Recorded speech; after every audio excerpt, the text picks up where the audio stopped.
Assalamualaikum warahmatullahi wabarakatuh. Teman-teman, di hadapan saya ini sudah ada salah satu jenis Sansevieria yang sangat cantik dan juga unik, yaitu Sansevieria superba. Sansevieria ini termasuk jenis Trifasciata berukuran medium. Teman-teman bisa melihat sendiri, kondisinya begitu segar, terlihat rimbun, terlihat subur, kemudian terlihat sudah ada tunasnya atau sudah ada anakannya. Oleh karena itu teman-teman, pada kesempatan kali ini saya akan berbagi pengalaman atau berbagi tips bagaimana caranya agar Sansevieria tumbuh subur, tumbuh rimbun, kemudian cepat bertunas. Baiklah teman-teman, langsung saja. Ini dia yang pertama, gunakan media tanam yang bagus. Media tanam menurut saya menjadi kunci penting pertumbuhan Sansevieria. Media tanam Sansevieria prinsipnya bersifat porous, artinya tidak mengikat atau tidak menyimpan air berlebihan. Dengan kata lain, ketika ada air masuk, maka si air itu akan cepat turun, tidak mengendap di dalamnya. Nah, selama ini saya menggunakan media tanam dengan komposisi pasir malang, kokopit, dan juga kotoran kambing. Perbandingannya 4:1:1. Pasir malang berfungsi untuk menjaga porositas. Kemudian kokopit berfungsi untuk mengikat air yang masuk. Artinya ketika ada air masuk, si air itu memang langsung turun, tetapi tidak langsung habis, diikat oleh adanya kokopit tersebut. Kemudian kotoran kambing berfungsi sebagai nutrisi bagi tanamannya. Nah teman-teman, komposisi tersebut sejatinya tidaklah baku. Artinya teman-teman bisa menggunakan media tanam dengan komposisi lainnya. Misalnya ada teman saya yang menyarankan bahwa komposisi media tanam Sansevieria itu bisa menggunakan pumais dicampur dengan pasir malang, kemudian media tanam yang sudah jadi yang sering ditemukan di tempat-tempat penjualan tanaman hias, kemudian ditambah arang kayu atau arang batok yang dihaluskan. Itu juga bagus untuk media tanam Sansevieria. Yang tidak saya rekomendasikan adalah penggunaan sekam mentah.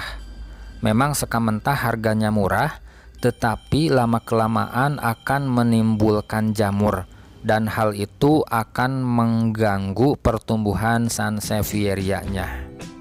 Itu teman-teman. Kemudian tips yang kedua, gunakan pot yang ukurannya tidak terlalu besar. Dengan kata lain, gunakanlah pot berukuran kecil. Kenapa harus berukuran kecil? Dikarenakan akar Sansevieria akan cepat memenuhi pot. Ketika akar sudah penuh, itu akan merangsang tumbuhnya anakan atau tunas baru. Berbeda ketika misalnya potnya berukuran besar, maka itu akan lebih lama lagi tumbuh tunas atau anak baru. Dan saya juga memang suka melihat kalau para pencinta Sansevieria sejati, para suhu atau para ahli di bidang Sansevieria menggunakan pot itu berukuran kecil, kemudian modelnya itu model tinggi. Saya sering melihat di TV, di kontes-kontes Sansevieria, mereka menggunakan pot berukuran kecil dengan model tinggi. Ternyata katanya tujuannya itu agar akar Sansevieria itu panjang, menghujam ke bawah, sehingga pertumbuhan Sansevierianya lebih kuat, dan itu juga untuk merangsang pertumbuhan tunas atau anakan baru. Itu teman-teman. Kemudian tips yang ketiga, simpanlah di tempat terang yang mendapatkan asupan sinar matahari yang cukup. Saya tidak merekomendasikan disimpan di tempat yang terik, yang terlalu panas, karena memang ada beberapa jenisan Sansevieria yang tidak kuat ketika tersengat oleh sengatan sinar matahari yang terlalu panas. Terlebih ketika teman-teman setelah melakukan repotting atau pindah media tanam, itu harus dihindari disimpan di tempat yang panas, karena akan menjadikan tanaman tersebut stres ataupun misalnya rusak, ataupun kalau parah mungkin akan menyebabkan tanaman tersebut mati. Itu teman-teman, tips yang ketiga. Kemudian tips yang keempat, lakukan pemupukan secara rutin atau teratur. Pemupukan itu ternyata kalau terlalu sering juga tidak bagus, kalau tidak dipupuk juga tidak bagus. Katanya yang bagus itu sekitar 3 bulan 1 kali. Gunakan misalnya pupuk NPK atau pupuk mutiara, baik itu mau ditabur langsung berupa butiran-butiran itu ditaburkan di media tanamnya, maupun dilarutkan dengan air. Itu terserah teman-teman. Yang penting pemupukannya itu rutin atau teratur.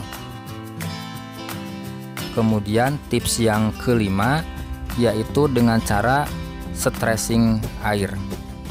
Artinya apa? Stressing air itu adalah membiarkan Sansevieria tidak disiram dalam waktu yang cukup lama, sehingga Sansevieria itu terlihat stres. Kalau manusia itu terlihat dehidrasi lah gitu, misalnya daunnya itu agak kisut atau misalnya terlihat layu, maka itu langsung dilakukan penyiraman. Dan ketika sudah dilakukan penyiraman, ternyata beberapa minggu kemudian maka akan muncul tunas atau anakan baru. Jadi itu stressing air juga bisa dijadikan sebagai alternatif untuk mendapatkan tunas atau anakan baru. Itu teman-teman tips yang kelima. Kemudian ada tips tambahan, tips yang keenam. Ini berdasarkan pengalaman saya. Jadi kalau misalnya tanaman Sansevieria ingin tumbuh subur dan rimbun, maka penyimpanan itu harus dikelompokkan, disimpan dengan jenis-jenis tanaman lainnya. Apakah misalnya mau sesama jenis Sansevieria lainnya, ataupun dengan tanaman hias jenis lainnya. Itu menurut saya berpengaruh sekali terhadap kesuburan dan kerimbunan dari tanaman Sansevieria itu sendiri. Saya sudah mencoba beberapa kali. Jadi Sansevieria yang ditanam secara berkelompok itu pertumbuhannya jauh lebih bagus ketimbang yang disimpan tersendiri. Itu biasanya pertumbuhannya itu ya begitu-begitu aja, lambat pertumbuhannya itu teman-teman. Itu berdasarkan pengalaman saya teman-teman. Jadi itulah teman-teman tips sederhana dari saya. Mudah-mudahan bermanfaat dan menginspirasi bagi teman-teman semuanya. Terima kasih teman-teman. Jangan lupa yang belum subscribe silahkan subscribe terlebih dahulu, kemudian like, komen, dan juga share. Maaf teman-teman kalau suaranya agak serak-serak basah seperti ini. Terima kasih. Meskipun demikian semoga bermanfaat. Wassalamualaikum warahmatullahi wabarakatuh.